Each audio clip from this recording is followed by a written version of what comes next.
Opa, tudo bem? Que a graça e a paz de Cristo esteja com você.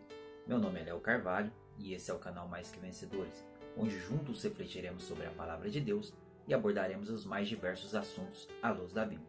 E se você é novo por aqui, já quero te convidar a se inscrever no canal e não se esqueça de ativar o sino das notificações, porque senão o YouTube não te avisa quando houver vídeos novos. Muito bem, hoje nós queremos falar sobre crise política. Será que a Bíblia fala de um assunto tão atual e tão contemporâneo como esse assunto, crise política? Então já quero te convidar a ficar até o fim desse vídeo para que você entenda o que a Bíblia fala sobre esse assunto. E sim, a Bíblia fala sobre isso, mas longe de mim querer falar sobre tudo que a Bíblia fala a respeito disso, porque nós vamos ver vários governos, a gente vai ver vários impérios que houveram no tempo bíblico, como o Império do Egito e Faraó como seu governante, o Império Babilônico e Nabucodonosor como seu governante, o Império Assírio e o rei Senaqueribe como seu governante, e tantos outros governos, impérios que houveram, depois o Império Romano e assim por diante. Mas eu não estou aqui para falar sobre todos esses impérios, sobre essas situações. Eu quero falar sobre uma passagem específica que se encontra lá em Isaías, capítulo 6, do versículo 1 ao versículo 4. E lá vai começar dizendo assim: no ano em que morreu o rei Uzias. Para que você entenda a respeito deste assunto, você precisa saber quem foi o rei Uzias. Se você quiser saber detalhadamente, está escrito lá em 2 Crônicas, capítulo 26, o capítulo 26 inteiro vai falar sobre a história do rei Uzias. Mas, resumindo aqui, o rei Uzias foi um rei que temeu ao Senhor, foi um homem de Deus, foi um grande homem do Senhor. E a Bíblia vai dizer que ele foi próspero no seu reinado. A Bíblia vai dizer que ele deu ao reino de Judá uma situação econômica muito boa. Ele foi grande guerreiro, ele conquistou várias guerras, ele conseguiu dar ao povo de Judá uma situação não só econômica como espiritual muito boa. Portanto, ele foi um ótimo rei que teve grandes conquistas em várias áreas do seu governo. Só que a Bíblia vai dizer que no meio do seu governo o poder subiu à sua cabeça e infelizmente ele veio querer exercer a autoridade acima da sua capacidade. E a Bíblia vai dizer que por causa dessa situação ele foi acometido de uma doença terrível, na época a doença de lepra. Ele ficou isolado do povo e pouco tempo depois veio a morrer. Quando ele veio a morrer, lógico que surgiu na cabeça de muitas pessoas a dúvida sobre quem, né, se o seu descendente provavelmente seria tão competente, tão bom como ele foi. Né? E o governo tinha sido um governo muito bom, então surgiu essa dúvida na cabeça do povo, né? E não foi diferente na cabeça do profeta Isaías, né? Lá no versículo 1 vai dizer que ele foi ao templo buscar a Deus, né? Com essa preocupação, né? E a Bíblia vai dizer ali que ele viu o Senhor. É interessante que na hora das nossas preocupações, que na hora das nossas ansiedades, Deus ele sempre nos aparece, Deus ele sempre nos responde. Em Salmos 46, o primeiro versículo, está escrito que Deus é o nosso refúgio e fortaleza, um socorro bem presente na angústia. Portanto, nos momentos de angústia, nos momentos de aflições, Deus é o seu amigo bem presente. Se você clamar, se você buscar, Ele vai te dar uma resposta, Ele vai te dar um socorro, porque Ele é o socorro bem presente na angústia. E foi isso que aconteceu. Deus aparece para Isaías. Mas o interessante é que Deus não aparece numa situação comum a Isaías. Mas a Bíblia vai dizer que Deus aparece assentado num alto e sublime trono. Bom, todo bom rei tem que ter um trono, mas o trono de Deus não era somente um trono, era um alto e sublime. E assim como o trono de Uzias estava vazio no momento, porque ele não estava governando, não era ele quem governava era seu filho, né, em seu lugar. Mas ali o trono de Deus estava ocupado, Deus estava assentado no trono, e isso significa que ele estava governando.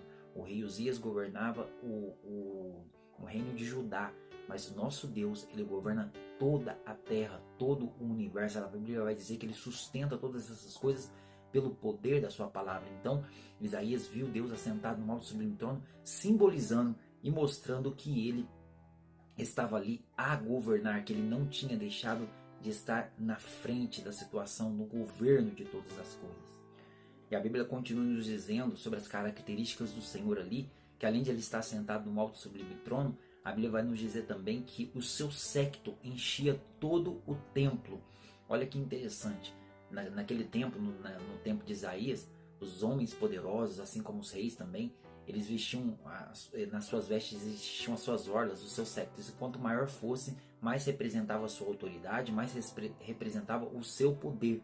E é interessante que o séquito do Senhor, ele enchia todo o templo. O templo de Jerusalém não era pequeno, era muito grande.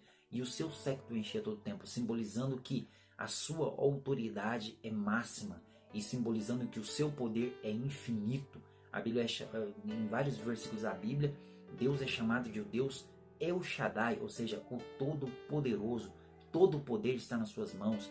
Ele traz à existência aquilo que não existe. Ele abre portas onde não há portas. Portanto, esse é o poder do nosso Deus. O nosso Deus não é só poderoso, Ele é todo-poderoso e a sua autoridade é máxima sobre anjos, sobre demônios, sobre seres humanos, sobre o poder da natureza. Portanto, ali mostrava a sua autoridade e o seu poder para Isaías quando mostra o séquito dele enchendo todo o templo. E a palavra do Senhor continua nos dizendo que ao seu redor ali tinham seres celestiais, serafins voando com 6 asas, com 2 cobriam o rosto, com 2 cobriam os pés e com 2 voavam, simbolizando que a sua indignidade de estarem ali diante do Todo-Poderoso, mas a sua prontidão em fazer a sua vontade. Olha, é interessante que a Bíblia, em vários versículos da Bíblia também, vai chamar a Deus do Senhor dos Exércitos. Inclusive os serafins clamam isso, né? Santo, santo, santo é o Senhor dos Exércitos. Esse exército pode simbolizar tanto os seus filhos aqui na terra, o seu povo aqui na terra, como o exército celestial. E em vários momentos da Bíblia, nós vamos ver que vários anjos foram para trazer mensagens para o povo de Deus, ou então para socorrer o povo de Deus. No próprio Isaías, se não me engano, no capítulo 37, vai nos contar ali a história, que quando o rei Senaqueribe quis atacar o povo de Judá, eles estavam em números maiores, eles eram mais poderosos que o reino de Judá. A Bíblia vai falar que o rei Ezequias clama e que Deus envia um anjo, e um anjo destrói 180 mil soldados no Império Assírio. Olha para você ver que coisa extraordinária. E a Bíblia vai falar que esses serafins estão ali à disposição de Deus, mostrando que os anjos, lá em Hebreus vai falar que os anjos são conservos nossos, estão ali à nossa disposição, à disposição da igreja para abençoar o povo de Deus. Portanto, ali Isaías também vê que Deus, além de ser santo, além de ser exaltado, é o Senhor dos exércitos, aquele que tem todo o seu exército celestial para trabalhar em favor do seu povo. E veja como é maravilhoso o que os anjos falam a respeito de Deus. Os serafins ali, eles dizem santo, santo, santo, exaltando a santidade e a grandeza de Deus, dizendo que é o Senhor dos exércitos e que toda a terra está cheia da sua glória. Bom, quando a Bíblia fala sobre a glória de Deus, representa várias coisas, mas 2 delas é a sua presença. A Bíblia fala que em todos os lugares Deus está.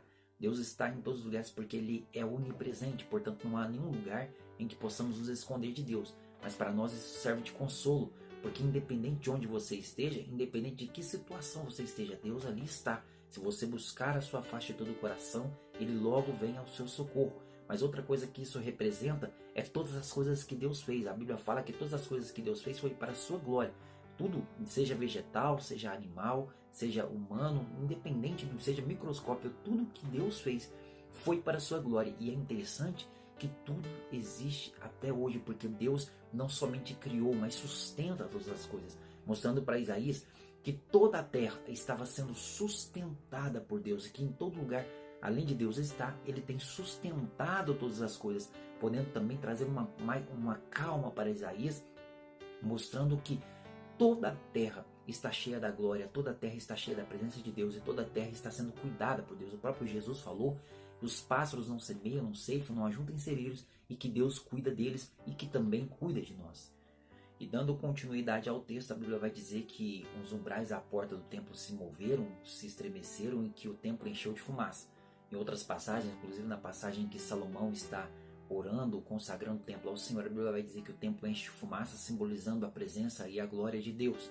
Portanto, quando os anjos clamaram ali, quando os anjos declararam aquilo, a gente entende que quando os anjos adoraram, a presença de Deus, ela se manifestou naquele lugar. Olha, eu quero convidar você nessa situação que às vezes você pode estar pensando o que vai ser do nosso país, o que vai ser. Continue adorando a Deus, não deixe de exaltar o nome do Senhor. Paulo e Silas estavam na prisão, na pior situação da vida deles, mas a Bíblia vai dizer que quando eles começaram a orar e adorar a Deus, aquela prisão se moveu, aquela prisão se estremeceu e todos foram libertos ali. e várias outras passagens da Bíblia, a gente vai ver que através do louvor e da adoração, Deus ele agiu em favor do seu povo. Assim como aqueles serafins adoraram a Deus, continue adorando, continue exaltando, continue glorificando o Rei dos Céus, porque Ele é poderoso para manifestar a sua presença e fazer coisas extraordinárias. Mas enfim, concluindo esse assunto, lá na carta de 1 Timóteo, capítulo 2, versículo 1 ao 3, vai dizer que nós devemos orar por todos os homens, e que nós devemos orar inclusive pelos reis, pelas autoridades que estão à nossa volta aí, inclusive reis, prefeitos, enfim. O que a Bíblia manda a gente fazer concernente a isso é orar pelas nossas autoridades para que tenhamos sossego, para que tenhamos uma vida abençoada. Não é murmurar, não é falar mal. Eu fico olhando assim, sabe? Eu fico observando. Eu sei que às vezes as pessoas precisam protestar a corrupção, precisam falar, mas o que a Bíblia manda nós, a igreja, fazer é orarmos em favor dessas pessoas. É isso que a Bíblia manda a gente fazer. Se talvez nós, a igreja do Senhor, orássemos mais, reclamássemos menos, falássemos menos, talvez as coisas estariam melhores. Só que a Bíblia nos manda orar por esses homens e não depositar as nossas esperanças nele.